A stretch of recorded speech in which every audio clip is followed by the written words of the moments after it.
Sports Flash TV na may dati. Ito ay lagi kang panalo, bakbakan na sigurado, mga balitang kampo ni Inoue, may huling offer, deal or no deal. At Inoue, sinabing kailangan ni Casimero magpa-drug test. Pag-usapan natin yan mga ka-flash. Pero bago ang lahat, huwag kakalimutang i-like, mag-subscribe at hit ang notification bell para updated ka sa mga bidyong katulad nito.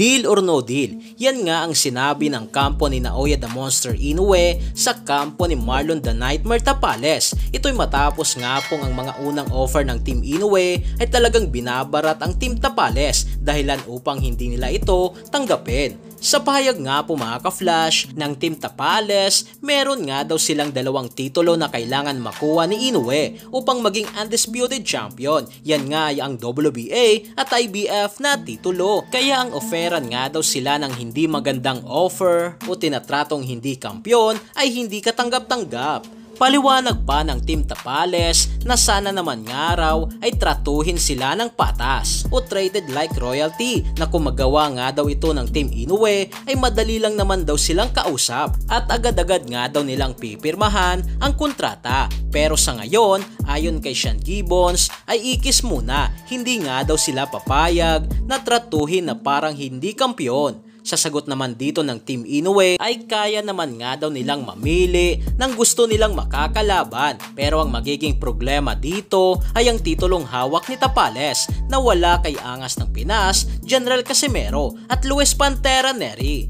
Sakali naman makalaban na ni Inoue itong si Casimero at Nery ay sinabi mismo ni Inoue na kailangan umano dumaan ni Casimero at Nery sa isang drug testing. Ito'y sa kadahilanang may history ng araw itong si Casimero na overweight, habang si Nery ay nagpositibo naman sa pinagbabawal na gamot. Hindi nga raw maintindihan ni Inoue kung bakit pinagdududahan siya na gumagamit ng performance enhancing drugs, na dumaan naman ito palagi sa drug testing ng maraming beses at never itong nagpositibo, kaya ang dapat nga raw na magpa-test ay itong si Casimero at Nery. So yan lang para sa ating balitang boxing. Ano ba ang masasabi nyo tungkol dito? Para sa inyong komento at reaksyon ay komento nyo na sa baba. Hanggang sa muli, ito ang The Sports Flash TV. Sports Flash TV na may dati. Ito ay lagi kang panalo, bakbakan na sigurado, mga balitang boxing. Ito laging bago, balitang boxing, laban na kasado. Di papahuli pagdating sa bakbakan, mga pambato na patuloy ang laban.